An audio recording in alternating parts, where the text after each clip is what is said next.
welcome back everyone. I have here Adrian with me talking about how to use a React frontend for your Flask app. Welcome, Adrian. Yes, hello. Welcome to my talk. It's called useFlask, or how to use the React frontend for your Flask app. In case you wonder why it's called useFlask, you might find it familiar if you ever used modern React. But first of all, a bit about me. I'm Adrian, online usually known with my handle SIFmaster. I'm the lead developer of the Indico project at CERN, which is actually a major, one of the biggest open source Flask projects. 18 years old already. Well, not using Flask since the beginning, obviously. And interesting fact, this project was actually used to host EuroPython 2006 when it happened at CERN back then.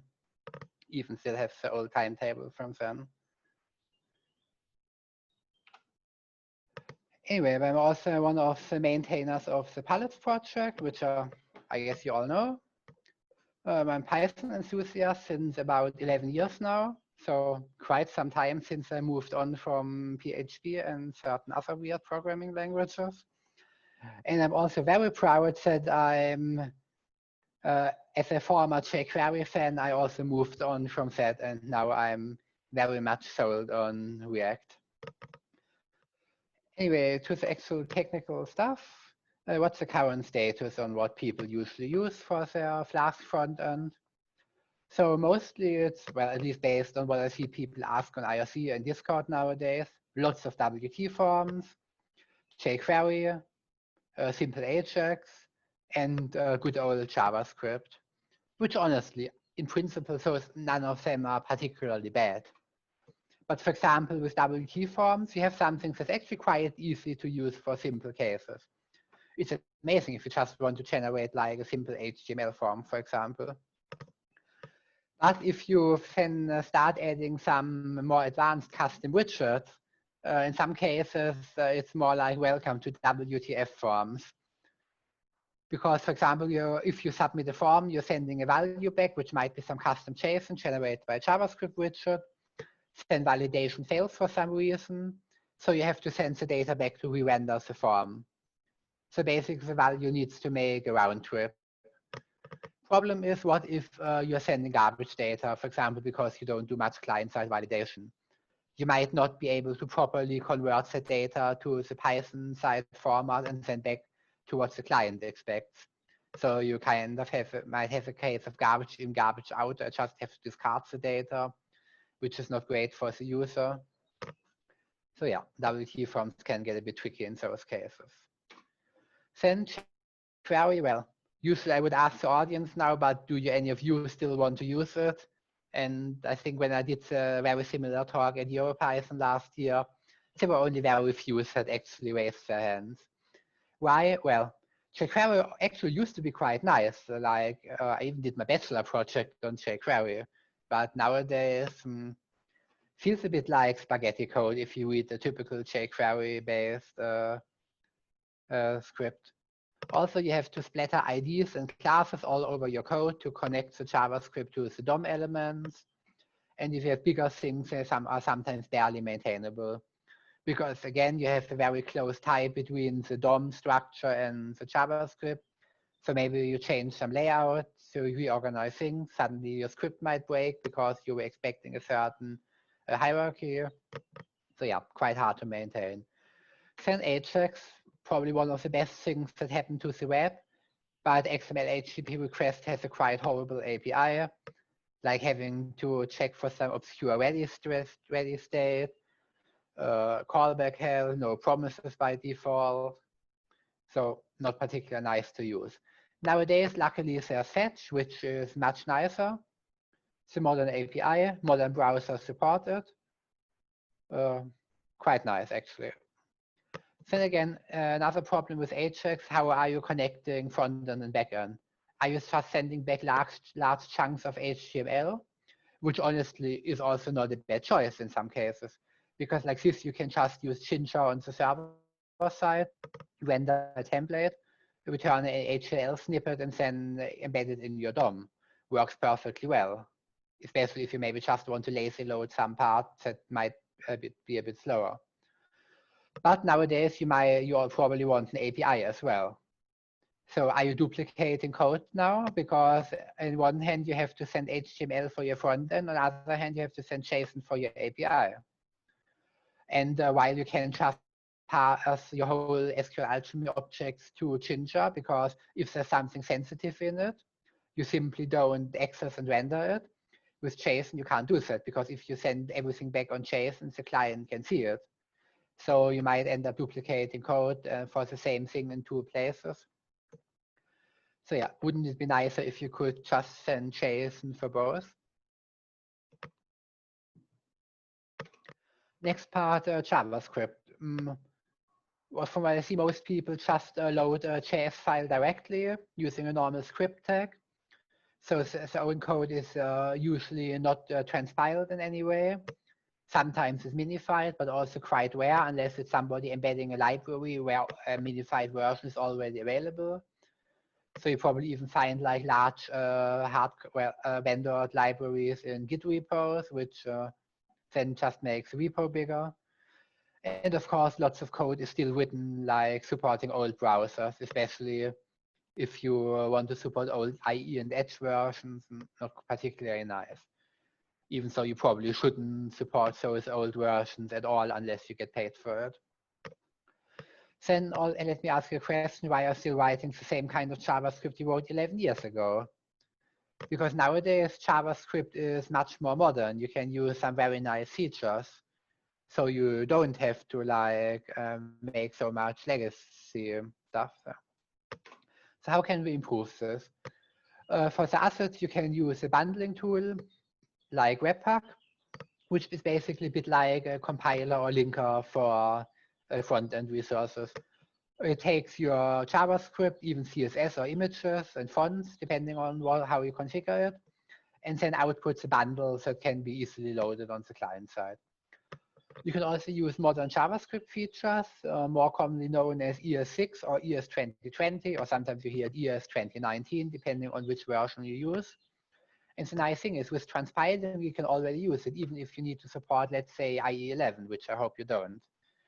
And it will simply compile to probably much more ugly code, but compile output. You don't have to look at it. And of course, you can make your front end reactive instead of doing full page reloads and stuff. You can just update things dynamically. And let's say use React, so you don't have to deal with all the mess that the DOM is. Now, maybe you already used Webpack or know somebody who used Webpack, and it's quite overwhelming at the beginning. People might say, okay, configuring Webpack is way too hard. Well, it's not really that hard, unless you want to do weird things. Yes, been there, done that, unfortunately. But yeah, that's the thing about working on a bigger application. In any case, even if you have a very simple Webpack config, it is boilerplate code in the end. And boilerplate code is usually not particularly nice. So can't we do something like we would do in Python, let's say from Webpack import config? Well, not exactly, but almost. There's a tool called Create React App, which is basically an officially supported tool by the React developers, so backed by Facebook, which creates single-page React applications, and it wraps all the build setup, and you don't have to configure anything yourself by default. And some other nice features it has is auto rebuilding and hot reloading. So basically you save your JavaScript file and the browser tab where you have your application open automatically refreshes. And it comes with its own dev server that takes care of it. So let's get a bit into code. I'm not going to do any live coding since that's usually slow, takes time, and is error prone. So I'm just going to show some code. So we start with a very simple Flask application, just exposing two APIs, one that returns the time and one that returns the greeting based on a URL argument. So nothing special. And I remember that I wanted to update it to use F strings. Anyway, doesn't matter. So we have our Flask app already. Time to generate the client boilerplate code. Again, that's just one command, npx create react app client. That works fine if you have a recent Node.js version installed. And npx is just a tool that downloads and executes an npm package.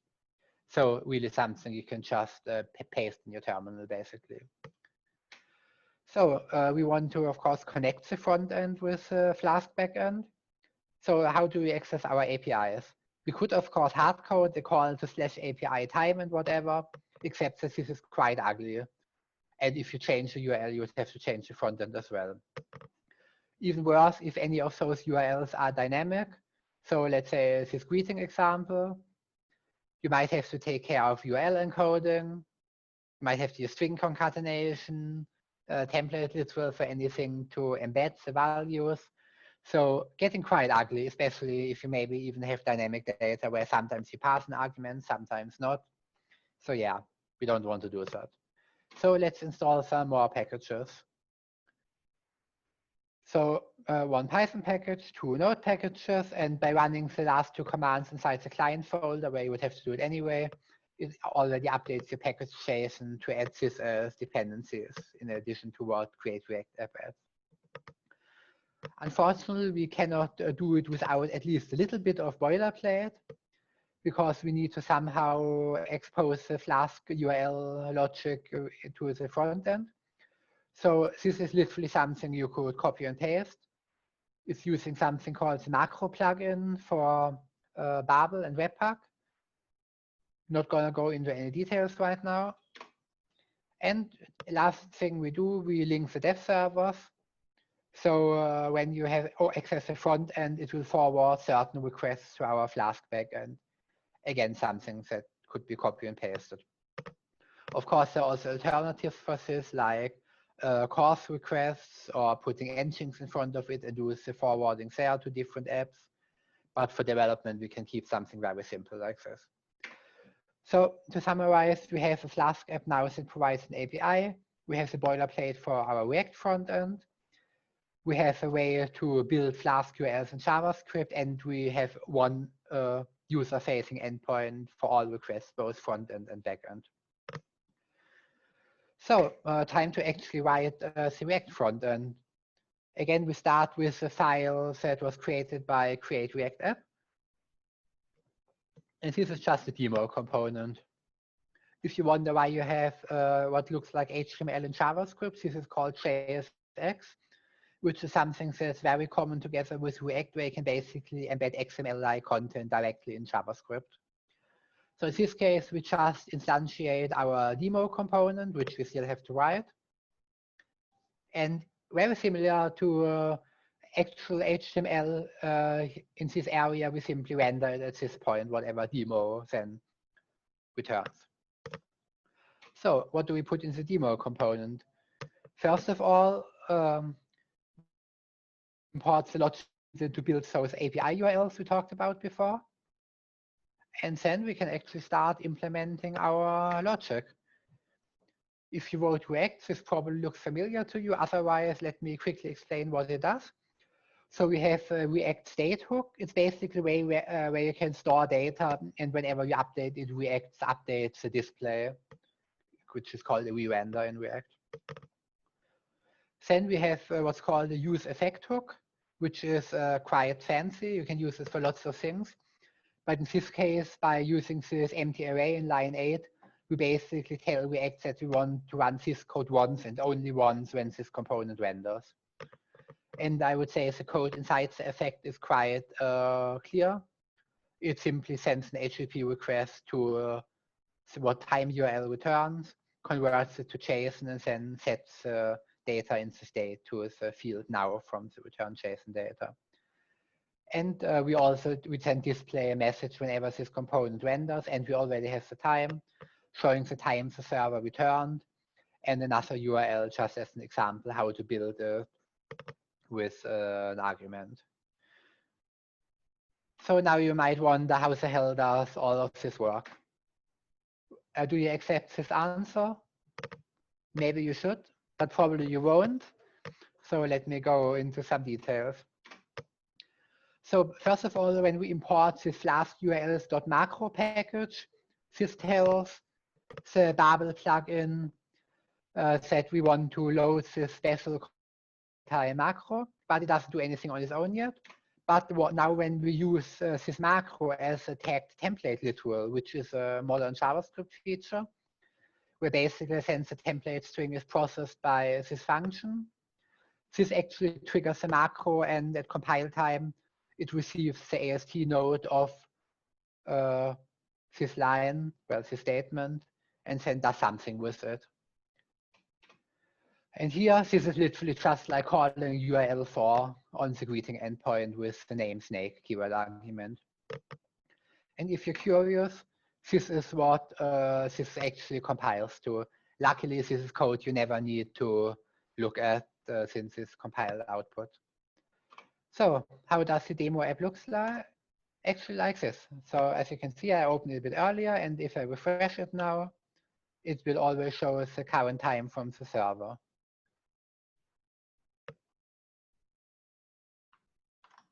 Oh yeah, just took some time to reload, but yes. So that's pretty much all about this project. And of course, you're very welcome to contribute. Since this is an open source project, you can find it on GitHub, on the Indico organization as js-flask-urls. I'm also gonna post the link on Discord.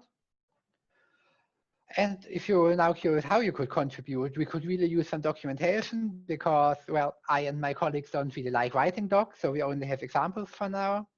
Maybe some TypeScript stuff, not sure if they're useful there, but maybe. Or you can just start using it in your own project maybe. See if you can find bugs, or, well, maybe just don't and find it useful, which would be even greater. And of course, the advantage of contributing is that you can brag to your friends and colleagues that have contributed to a certain project. And since I still have like 3 minutes left, I'm gonna show some other cool stuff. For example, this Babel plugin also has a different way of generating URLs, which is basically something I wrote first, as an alternative to the macro version. But I'm not sure if we even keep continuing it, since the macro seems to be cleaner and this requires you to modify the Babel config.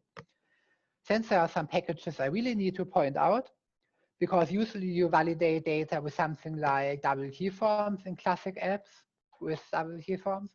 But now that everything is API based, you might want to use something like WebPack+Babel and Marshmallow, which is a very nice app that can also both serialize and deserialize. So you can also use it to convert, for example, a SQL Alchemy object to JSON. And for your forms on the front end, since again, you don't have WTForms, I really recommend to have a look at the library called React Final Form. It's a very cleanly written library that takes care of validating forms on the front and handling it, converting data, showing errors nicely. I can really, really recommend it. And since my example for the Flask integration was quite small, I also have a slightly fancier one on my GitHub repo, which also contains some information on how to do a production build. And this looks like this. Now I have, for example, a button to update it. Oops.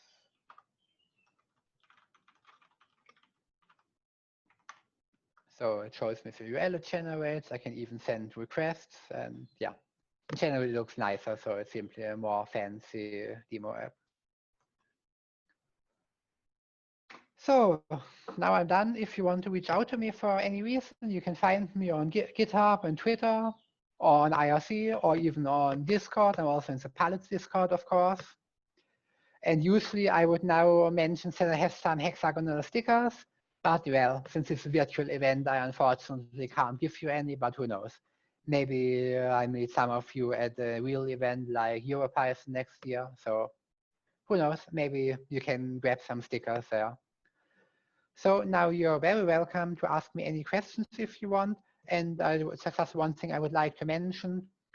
We might be looking for a developer with React and Flask knowledge later this year. So if you have a degree and finished kind of only a few years, feel free to ping me if you are interested and want any details. So anyway, time for questions now. Awesome. Thank you very much. Thank you, Adrian. Super cool. And so let's see, anyone has questions? Please do, Denmark. Yeah, I have a question regarding how you get the URL endpoints. I didn't get that clearly. So you said you use the macro, but Yes, do you check the Flask code to get it, or do you call an API endpoint to get the endpoints? So basically, this is this package we install here, Flask URL map serializer. Okay. It basically converts Flask URL maps, the structure it has in Python, to a JSON format. Okay, nice. I basically showed like a very simplified version of it here. Let's see. Yeah, basically, this is the data it gets from serializing. It rules. It basically has the details of how it's being built. Okay, nice. And yes, it of course also supports blueprints and everything. So anything that's in the Flask URL map will be available there. And the nice thing is, because this is happening when building, you don't have to expose your whole URL map to the user. You shouldn't have security by obscurity anyway, but still, no need to show all your internal endpoint names. Any other questions? I see somebody is writing on Discord right now. I think it's me. Yes, it was. Yeah, I have another question in the meantime. Please. So where do you recommend should I serve my React app from? So I could imagine you could use Flask to serve yes. So basically, app, or do you recommend using a different? So in development, I would recommend using the dev, create React a dev server and simply let it proxy to Flask. Or if you have a fancier development setup, put engines in front of it. That's, for example, what I'm doing at work with a bigger project. There I'm just using a local engines that forwards front-end stuff to the folders containing the front-end, and APIs, well, any Flask stuff to the Flask app. And for production, you would use the build tool of create React app, and then again upload the generated files. Well, let's say deploy the generated files, since we are not in the era anymore where you upload by FTP, luckily. So yeah, you just deploy them, configure your load balancer or engines in front of it to serve it, and yeah, quite easy. And in this second example I posted on GitHub, on Discord, the Flask CRA example, I actually mentioned that in the README. So thank you very much, Adrian. Thank you very much for your talk. Yeah, you're welcome.